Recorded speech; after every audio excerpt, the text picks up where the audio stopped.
Pred nama je vrijeme orezivanja vinove loze, pa je idealna prilika da iskoristimo orezanu lozu za reznice od kojih možemo razviti nove biljke. Za to vam je potrebno nekoliko jednogodišnjih izdanaka vinove loze, supstrat i hormon za ožiljavanje. Ovaj postupak će trajati oko 2 mjeseca, a u nekim slučajevima i kraće.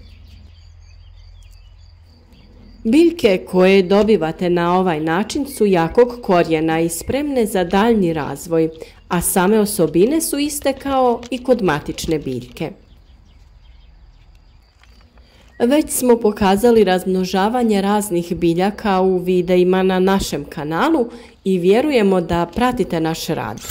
Za podršku našem kanalu označite video sa like, a ako nam želite pomoći da obogatimo naše video materijale novim biljkama, alatima i novim tehnologijama, pomozite nam uplatom super zahvale koju također možete naći ispod videa.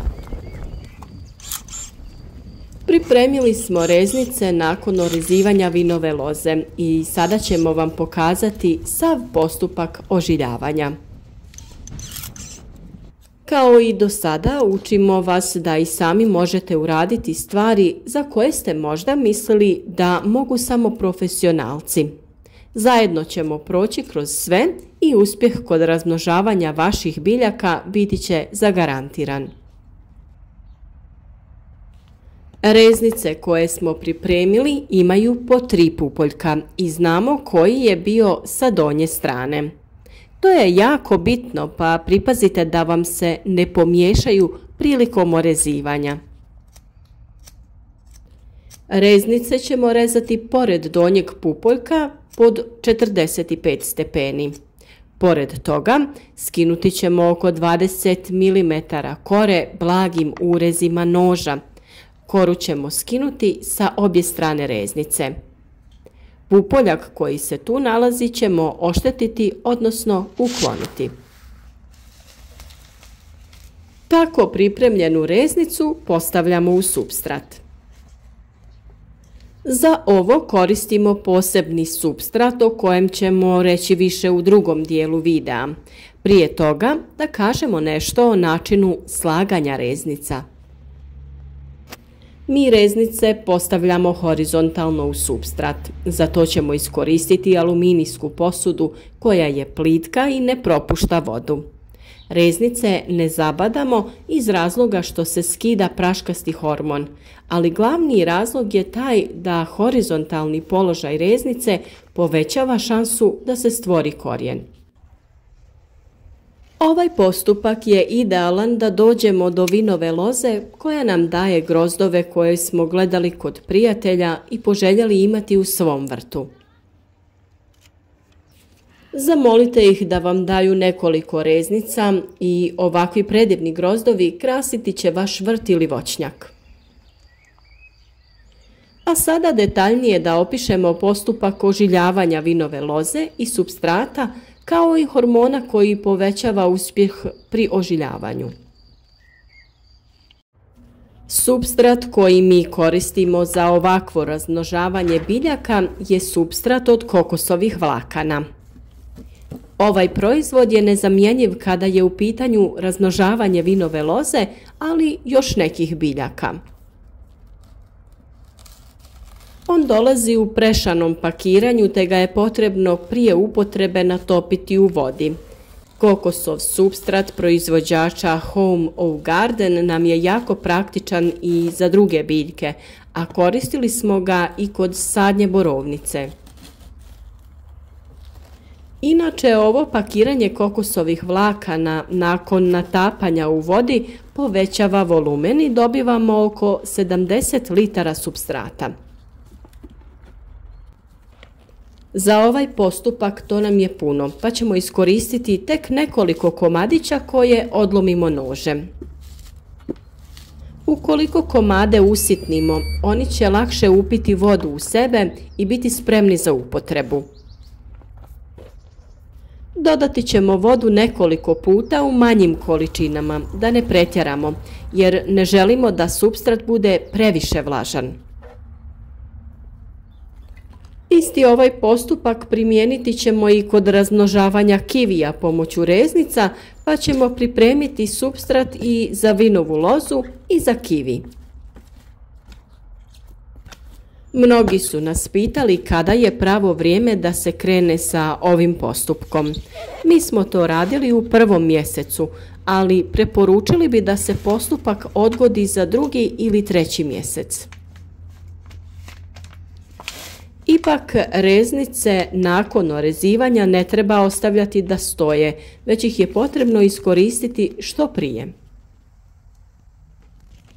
Ako orezujete biljke kasnije i razmnožavanje možete napraviti kasnije. Za ubrzavanje postupka i veći postotak ožiljenih reznica koristimo hormon za ožiljavanje drvenastih biljaka. Skinuti ćemo koru sa 2 strane na donjem pupoljku i na taj dio nanijeti praškasti hormon. Nije potrebno dodavanje debelog sloja hormona, već samo onoliko koliko se zalijepi za reznicu. Reznice je također dobro prije ovog postupka staviti u vodu da u sebe upiju količinu vode koja će biti potrebna za period ožiljavanja. Upravo je i opskrbljivanje reznice vodom razlog zbog kojeg reznice polažemo horizontalno. Zbog nedostatka korijena pokretanje biljnih sokova je otežano, pa biljci na ovaj način pomažemo u početnom stadiju.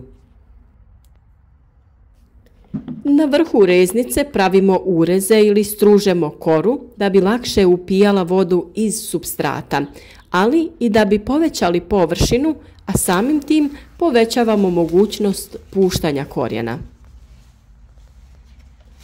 Nakon što smo reznice prekrili vlažnim supstratom, preko njih ćemo staviti foliju da spriječimo isušivanje tog supstrata. Za to možemo koristiti kuhinsku PVC ili aluminijsku foliju. Preporučujemo materijal koji ne propušta svjetlost, da bi se korijen bolje razvijao. Nakon toga reznice treba držati na stabilnoj temperaturi oko 25 stepeni Celzijusa. Po potrebi se može dodati voda u supstrat ako se primijeti da se isušio. Nakon 2 mjeseca, a nekad i puno manje, mogu se vidjeti i prvi korijeni. Tada se reznice mogu presaditi u tlo ili u odvojene posude gdje će nastaviti sa razvojem. Isprobajte ovakav način razmnožavanja i podijelite sa prijateljima vaše biljke. U današnje vrijeme biljka je jedan od najljepših poklona kojeg najteže pregazi vrijeme, a samim tim biljka će uvijek podsjećati na prijateljstvo. U našem voćnjaku postoji nekoliko sorti vinove loze. Većinom se radi o stolnim sortama krupnih bobica. U jesen smo nabavili nekoliko novih otpornijih sorti koje bolje podnose gljivična oboljenja. To je jako bitan faktor pri odabiru sorte koju želite uzgajati. Izborom otporne sorte smanjujemo potrebu za upotrebom hemijskih preparata za sprječavanje bolesti biljaka. Mi smo naravno takve sorte pronašli u rasadniku Drijen pored Zagreba, a vi ako ste u blizini ili na području Hrvatske i Slovenije, posjetite rasadnik ili njihovu online trgovinu na linku koji ćemo ostaviti ispod videa. Bilo da se radi o ukrasnim biljkama ili voćnim sadnicama, izbor je jako širok. Svako za sebe može pronaći biljku koju želi imati. Upravo zbog toga što želimo obogatiti naš asortiman biljaka, često posjećujemo ovaj rasadnik upravo da bi s vama podijelili što više informacija o uzgoju voća. Želimo vam puno uspjeha i sreće u novoj godini i u životu, ali i u uzgoju voća i povrća. Nadamo se da ćemo često komunicirati sa vama u komentarima ispod videa, pa pišite nam o vašem načinu razmnožavanja i uzgoja biljaka. Pišite i od kuda nas pratite, koje biljke uzgajate i šta vam se sviđa na našem kanalu, a šta bi htjeli da je malo drugačije. Pomozite nam da zajednički podijelimo dobre i korisne informacije sa što više ljudi, da bi svi proizveli za svoje potrebe dovoljnu količinu voća i povrća.